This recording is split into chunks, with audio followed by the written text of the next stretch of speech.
want to bring in friend of the program, legal analyst Ken Belkin. Ken, good to see you. Thanks for joining us to talk about this story. So this was pretty kind of a cut and dry status hearing, a check-in today with the judge and Kohberger and his defense. I was struck by the fact that he's maybe buying some more time for his defense lawyers to get all the discovery underway. He is waiving his right for a speedy preliminary hearing. How should we interpret that, do you think?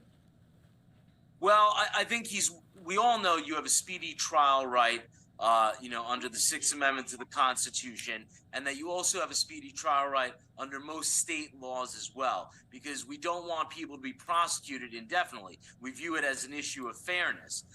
As for him waiving that right, it is not uncommon for people to waive this right because it'll help in furtherance of negotiations. It will also help the defense because those time limits can be quite constraining. It'll help the defense to prepare a defense for a trial.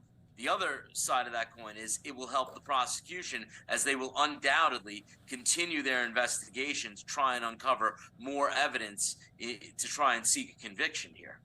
Yeah, Ken, I mean, I don't know if you've been following kind of the defense strategy here. What are they kind of globbing onto? What are some of their key theories? How are they going to mount this defense of Kohberger? What have you seen?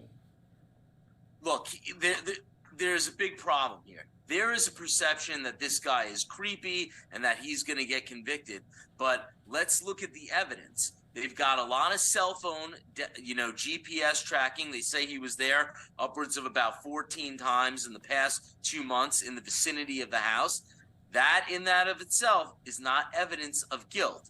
They also say that there is some DNA. There are a lot of, totally legitimate reasons why DNA could be on items in a house or nearby.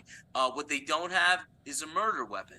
They also don't have a witness. All they have is circumstantial evidence. Now, one of the roommates said she did come out in the middle of the night and she alleged to have seen the suspect in the house with a face mask on. But the reality is this person was ID'd wearing a black hoodie and a face mask. That's not a clear ID. I think they're going to need a lot more to prove this case beyond a reasonable doubt at trial. Yeah. So, Ken, you're saying what we saw in the probable cause affidavit, that's not a slam dunk for prosecutors. This case is by no means a slam dunk. They do not have a murder weapon. They do not have an eyewitness. This is circumstantial evidence.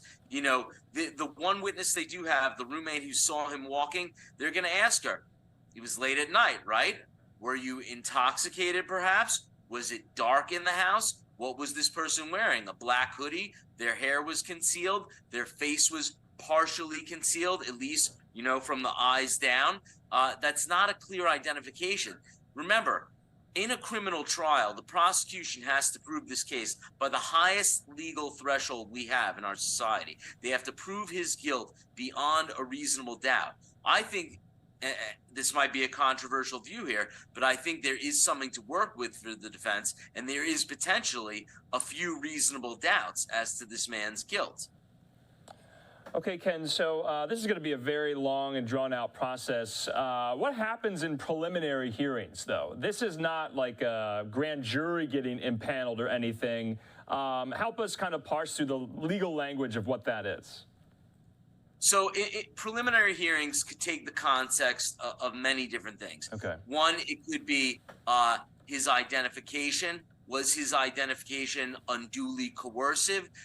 How was he picked out? Was it a lineup? Was it a photo array? How was this man identified by the potential witness? Also, statements that he made to law enforcement. He did make some statements about, was I the only person arrested or not? Was anyone else arrested? Something to that effect. That and any other statements he made, they're going to be the subject of a preliminary hearing too, to see if those statements were made potentially in violation of his Miranda rights.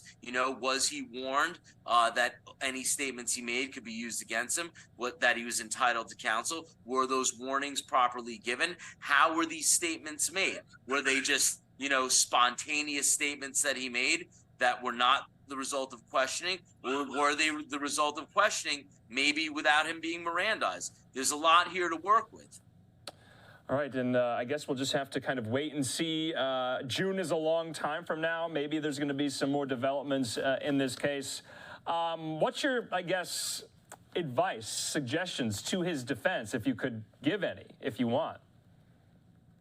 Plan for trial, because this man is in the fight of his life. Okay. They have the death penalty in Idaho, Yeah. and at least one of the victims' families has indicated very strongly that they would like the prosecution to pursue the death penalty. All right. You know, there's a lot going on here. There's a lot of pressure on this police force to make an arrest. This investigation went on for several months without an arrest made. So I think there are legitimate questions as to how thorough this investigation was conducted and if this arrest is the right arrest. Yeah. All right. Still a lot of questions. Ken Belkin, as always, we appreciate your time, your insight into these major crime stories, and we'll talk again. Thanks for having me. Happy New Year, everyone.